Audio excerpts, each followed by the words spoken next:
America के राष्ट्रपति Donald Trump एक बार फिर अपने बेबाक अंदाज की वजह से सुर्खियों में है। अमेरिका ईरान समझौते पर बात करते हुए ट्रंप ने साफ कहा कि उन्हें अभी तक अपनी ताकत की कोई सीमा नजर नहीं आती और ईरान के साथ हुआ समझौता उनकी कमजोरी नहीं बल्कि एक रणनीतिक फैसला है। ट्रंप का दावा है कि अगर वह चाहते तो ईरान पर हमले कई हफ्तों तक और जारी रख सकते थे, लेकिन ऐसा करने से पूरी दुनिया को भारी आर्थिक नुकसान उठाना पड़ता।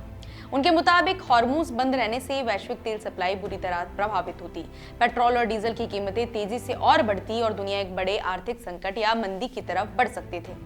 इसी वजह से उन्होंने युद्ध को और आगे बढ़ाने के बजाय बातचीत और समझौते का रास्ता चुना। हालांकि यह समझौता जितना बड़ा दिख रहा है उससे कई ज्यादा चर्चा और विवाद भी अपने साथ लेकर आया है। दरअसल हाल ही में अमेरिका और ईरान के बीच एक समझौता हुआ है जिसके तहत दोनों देशों ने अगले 60 दिनों तक कई अहम मुद्दों पर बातचीत जारी रखने पर सहमति जताई है। इनमें से सबसे बड़ा मुद्दा ईरान का परमाणु कार्यक्रम है। ईरान ने एक बार फिर कहा है कि वह परमाणु हथियार नहीं बनाएगा, लेकिन समझौते में इस बात का कोई स्पष्ट तरीका नहीं बताया गया है।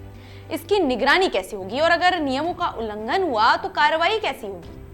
यही वजह है कि कई एक्सपर्ट्स और राजनीतिक नेता इस समझौते को लेकर बवाल उठा रहे हैं। दूसरी तरफ अमेरिका ने ईरान पर लगे कई तेल प्रतिबंधों में राहत देने का फैसला किया है, जिससे ईरान को अंतर्राष्ट्रीय बाजार में खुलकर तेल बेचने का मौका मिलेगा। यह कदम ईरान की अर्थव्यवस्था के लिए बड़ी राहत माना जा रहा है, क्योंकि लंबे समय से प्रतिबंधों की वजह से उसका तेल कारोबार प्रभावित था। समझौते के बाद हॉर्मूज में भी जहाजों की आवाजाही फिर से शुरू हो गई है।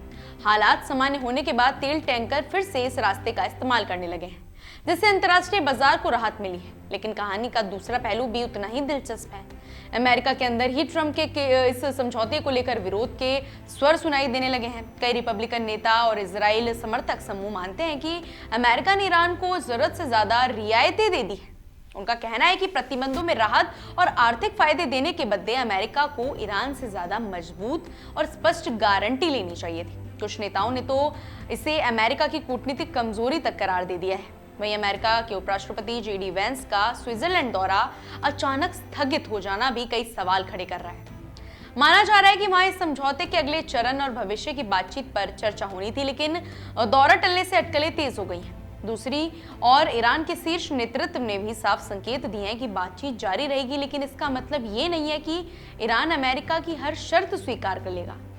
ऐसे में आने वाले 60 दिन बेहद महत्वपूर्ण माने जा रहे हैं। दुनिया की नजरें अब इस बात पर टिकी है कि क्या अमेरिका और ईरान किसी स्थायी समझौते तक पहुंच पाएंगे या फिर दोनों देशों के बीच तनाव एक बार फिर बढ़ेगा।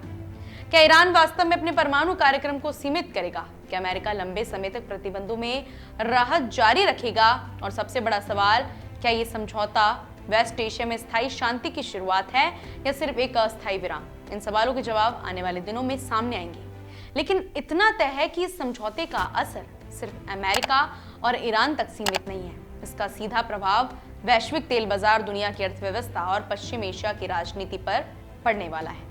इसलिए पूरी दुनिया इस घटनाक्रम पर करीब से नजर बनाए हुए है। ऐसे ही अपडेट्स के लिए जुड़े रहिए हमारे चैनल द इंडिया मूव्स के साथ।